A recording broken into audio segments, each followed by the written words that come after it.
بسم اللہ الرحمن الرحیم۔ السلام علیکم، ویلکم ٹو مائی چینل شفقت علی آفیشل۔ امید کرتا ہوں کہ آپ سب لوگ ایمان کے اعلیٰ درجے پہ۔ کیا آپ جانتے ہیں کہ یاجوج ماجوج کس نبی کی اولاد میں سے ہیں؟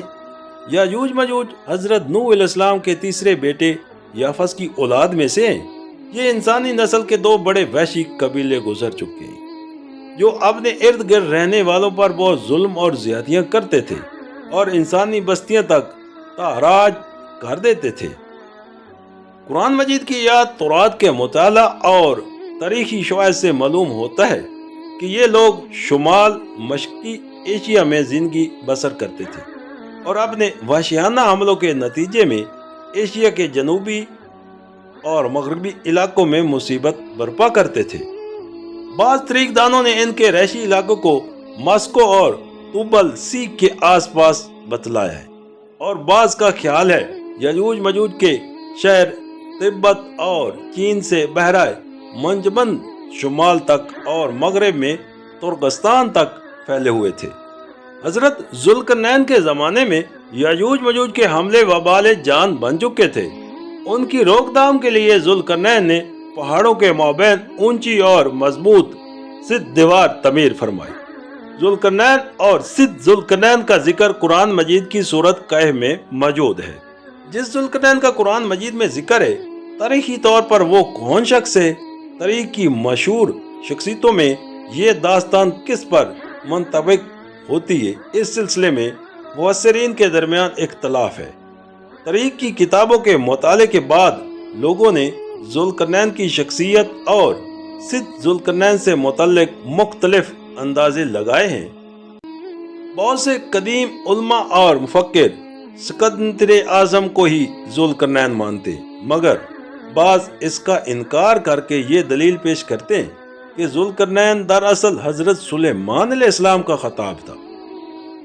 جدید زمانے کے کچھ مفسر مفکر ذوالقرنین کو قدیم ایرانی بادشاہ سائرش اعظم قریش اعظم کا دوسرا نام قرار دیتے ہیں، اور یہ نسبتاً زیادہ قرین قیاس ہے، مگر بہرحال ابھی تک یقین کے ساتھ کسی شخصیت کو اس کا مصدق نہیں ٹھہرایا جا سکتا۔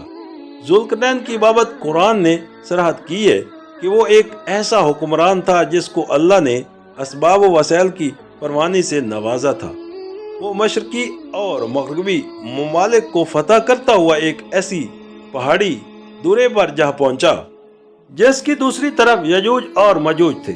قرآن کریم کی سورۃ کہف میں باحوالہ یاجوج ماجوج ذوالقرنین کے حالات بیان کرتے ہوئے فرمایا گیا ہے کہ وہ جب اپنی شمالی مہم کے دوران 100 دیواروں پہاڑوں کے درمیان پہنچا تو وہاں اسے ایک ایسی قوم ملی جس کی زبان ناقابل فہم تھی۔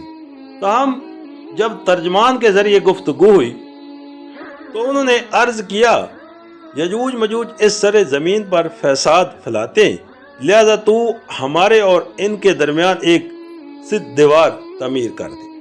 چنانچہ پھر کس طرح ذوالقرنین نے اس قوم کو یاجوج ماجوج کی یلغار سے بچانے کے لیے دیوار بنائی، اور جو دیوار بنائی گئی ہے وہ کوئی خیالی اور معنی نہیں بلکہ حقیقی اور حسی ہے، جو کہ لوہے اور پگھلے ہوئے تانبے سے بنائی گئی تھی، جس سے وقتی طور پر یاجوج ماجوج کا فتنہ دب گیا۔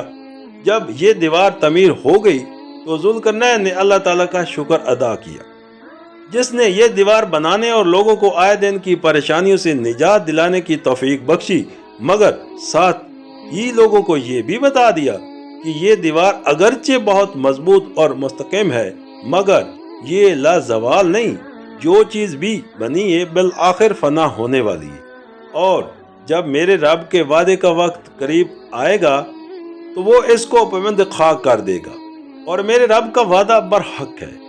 رہی یہ بات کہ سد ذوالقرنین کہاں واقع ہے، تو اس میں بھی اختلاف ہے، کیونکہ آج تک 5 ایسی دیواریں معلوم ہو چکی ہیں جو مختلف بادشاہوں نے مختلف علاقوں میں مختلف ادوار میں جنگجو قوموں کے حملوں سے بچاؤ کی خاطر بنوائی تھی۔ ان میں سے سب سے زیادہ مشہور دیوار چین ہے، جس کی لمبائی کا اندازہ 1200 میل سے لے کر 1500 میل تک کیا گیا ہے اور اب تک موجود ہے، لیکن واضح رہے کہ دیوار چین لوہے اور تانبے سے بنی ہوئی نہیں ہے، اور نہ وہ کسی چھوٹے کوستانی دورے میں ہے، وہ ایک عام مسالے سے بنی ہوئی دیوار ہے۔ بعض کا اصرار ہے کہ یہ وہی دیوار مرحب ہے جو یمن میں ہے۔ یہ ٹھیک ہے کہ دیوار مرحب ایک کوستانی دورے میں بنائی گئی ہے، لیکن وہ سیلاب کے روکنے کے لیے اور پانی ذخیرہ کرنے کے مقصد سے بنائی گئی ہے۔ ویسے بھی وہ لوہے اور تانبے سے بنی ہوئی نہیں ہے، جبکہ علماء محققین کی گواہی کے مطابق سرزمین قفقاز میں دریا خزر اور دریا سیاہ کے درمیان پہاڑوں کا ایک سلسلہ ہے جو کہ ایک دیوار کی طرح شمال اور جنوب کو ایک دوسرے سے الگ کرتا ہے۔ اس میں ایک دیوار کی طرح کا درہ بھی موجود ہے جو مشہور درہ دریال ہے۔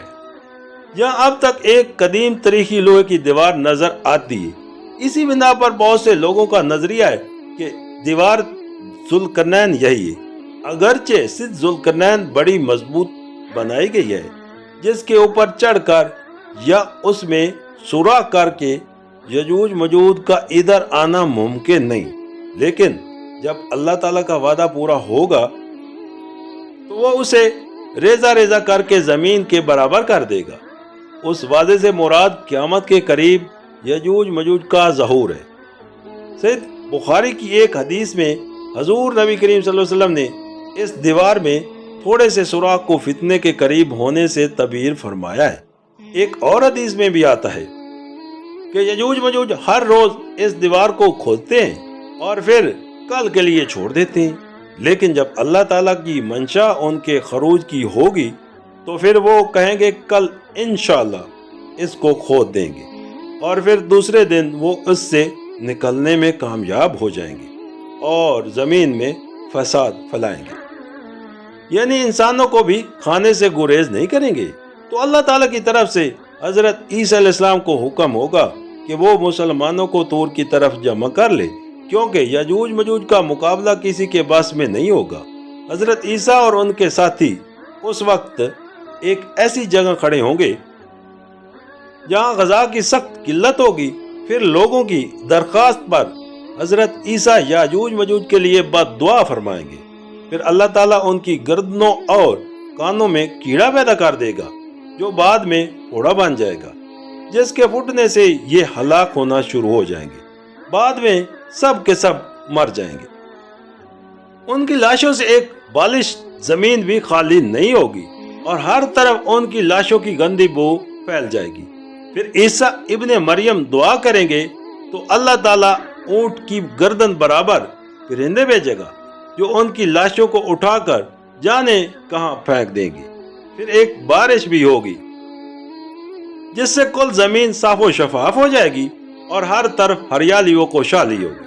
صحیح مسلم میں نواس بن سمعان روایت کرتے ہیں کہ یجوج مجوج کا ظہور حضرت عیسیٰ علیہ السلام کے نزول کے بعد ان کی موجودگی میں ہوگا، جس سے ان مفسرین کی تردید بھی ہو جاتی ہے جو کہتے ہیں کہ تتاریوں کا مسلمانوں پر حملہ یا منگول ترک جن میں سے چنگیز بھی تھا، یا روسی اور چینی قومیں، یا یجوج مجوج ہیں جن کا ظہور ہو چکا، یا مغربی قومیں ان کا مقصد ہے کہ پوری دنیا میں ان کا غلبہ تسلط ہے۔